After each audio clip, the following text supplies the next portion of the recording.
Alright folks, today is October 20th, 2018. It's a Saturday morning.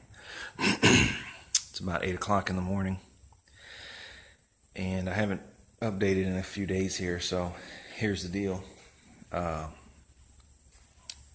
So the hood and trunk were sandblasted. Those were the only panels that were sandblasted, and they were sandblasted underneath to try and save from warping the panels.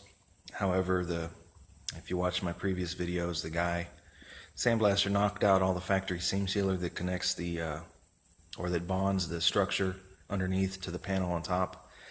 So it results in a wobbly flat panel on top with a lot of oil canning and a lot of low and high spots, so it's real wavy.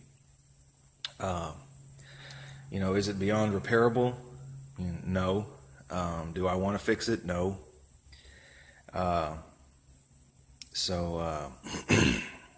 I mean, it'd be ideal for somebody who wants to take some time to maybe learn how to shrink some metal and, perfect their blocking and, really dedicate themselves to that.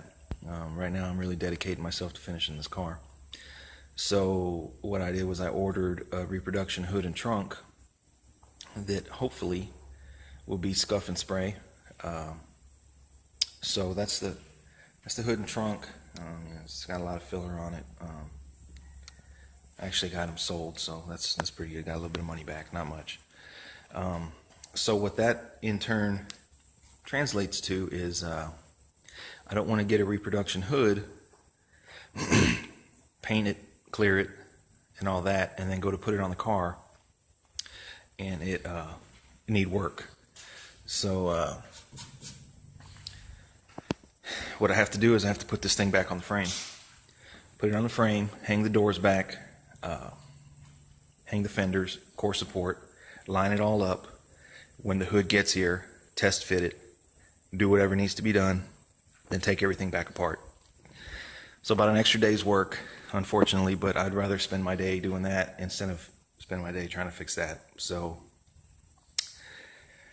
also, it's going to give me a chance to see what's going on with these rear springs, because for some reason this rear end seems like it's sitting higher than it should.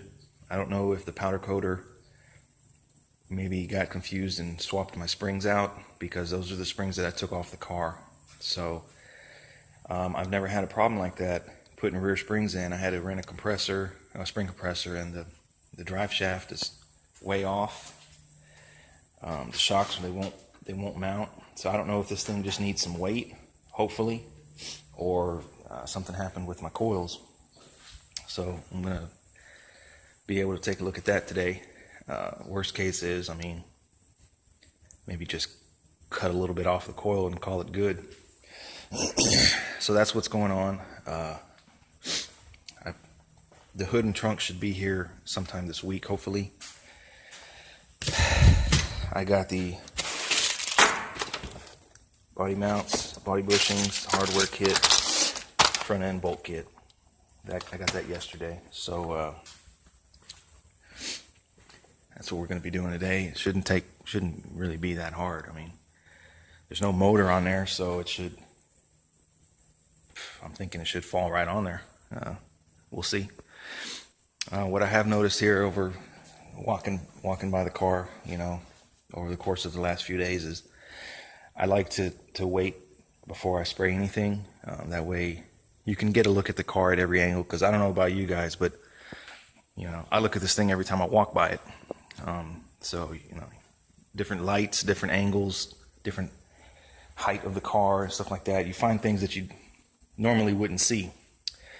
So I found just a little low spot. You can't see it because it's primer, but two little things there. There's a little spot on the fender. So just got to, address some small issues.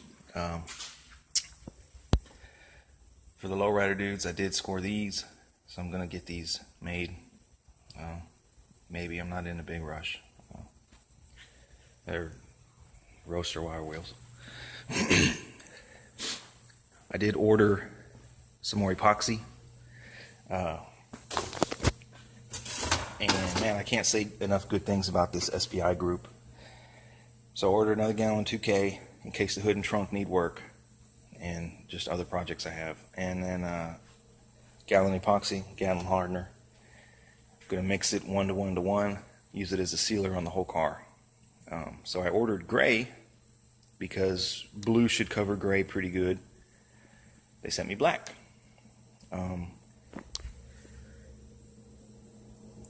Invoice says gray. So I called them yesterday and I said, hey, I think you guys sent me the wrong thing. This kind of throws a wrench in my operation here because spraying light blue over black is different than spraying light blue over gray. So they said, don't worry about it. They're going to send me a new gallon and I can keep the black. So talk about customer service, man. It's good things. So I got a free gallon of epoxy. That's always good. Probably just move it inside so it lasts longer. But that's going to be today's project, is taking this thing off the rotisserie, putting it on the frame, hang the doors and the fenders back on, line those two up, wait for the hood to get here, and hopefully that falls in place. And trunk also. What I'm going to do though first is I'm going to use this old hood to break loose the hood hinges, because I had those hood hinges powder coated complete with the spring on it. So you don't want to take a brand new hood and try and work that in till the springs break loose. Damage buckle in the hood. So I'm going to use this old hood. It's probably better, solid, thicker steel, thicker gauge steel. So that should work out okay. Once those springs get broken in on the hinges, then we put the reproduction hood. Those are some wheels I picked up for my truck. Pretty cool. That's about it. Stay tuned.